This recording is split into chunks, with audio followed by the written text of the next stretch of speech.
কৃষক ভাইদের জন্য জি কৃষি পাইপ নিয়ে আসছি আমরা। কৃষি এটা হচ্ছে কি আপনার বিভিন্ন কাজে ব্যবহার করা হয়। প্রথমত শুরু করবো হচ্ছে কি সুতার পাইপ দিয়ে। হ্যাঁ এটা হচ্ছে কি আপনার সর্বপ্রথম 1.5 ইঞ্চিতে শুরু করতেছি। 1.5 ইঞ্চি। যে যারা 1.5 ইঞ্চি প্রয়োজন, এটা হচ্ছে 1.5 ইঞ্চি ভাই। ঠিক এতে আছে এটা ডাবল লেয়ার। এই বান্ডিলে কি 100 ফিট আছে ভাই? 100 ফিট থাকে, হ্যাঁ 100 ফিটের প্রত্যেকটা দাম কত মালে ভাই? 100 ফিট। যারা খুচরা লাগবে তাদের জন্য দেওয়া হবে, খুচরা একটু প্রাইস বেশি পড়বে। ঠিক আছে এবং যারা 100 ফিট বান্ডেল নেবে তাদের জন্য পাইকারি ভাবে রাখা হবে। এটা 1.5 ইঞ্চি আছে। এরপর হচ্ছে কি এটা হচ্ছে কি আপনার 2 ইঞ্চি ভাই। 2 ইঞ্চি। এটা 2 ইঞ্চি, জি এটা 2 ইঞ্চি, খুবই হেভি মালের এগুলো। এবং হচ্ছে কি 3 ইঞ্চি, এটা হচ্ছে কি 3 ইঞ্চি ভাই। 3 ইঞ্চি। এটা 3 ইঞ্চি, হ্যাঁ এটা হচ্ছে কি 3 ইঞ্চি হচ্ছে কি আপনার যেটা ভালো কোয়ালিটির 3500 টাকা। আর যেটা কমের ভিতরে চান সেটা হচ্ছে কি আপনার 2500 টাকা আছে, আর 3000 টাকা আছে। এবং হচ্ছে কি যারা 1.5 ইঞ্চি মাল চায় তাদের জন্য হচ্ছে কি এটা মাল সাজেস্ট করব।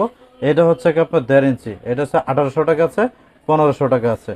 এরপরে যারা 2 ইঞ্চি 2 ইঞ্চি যারা চায়, 2 ইঞ্চি হচ্ছে কি আপনার 2200 টাকা আছে, এবং হচ্ছে 1500 টাকা আছে। ওকে। এরপরে যারা 5 ইঞ্চি মাল চায়, হুম 5 ইঞ্চির দরকার, 6 ইঞ্চি দরকার, 8 ইঞ্চি দরকার, 12 ইঞ্চি দরকার, সব ধরনের মাল আছে। হুম। এটা হচ্ছে 5 ইঞ্চি।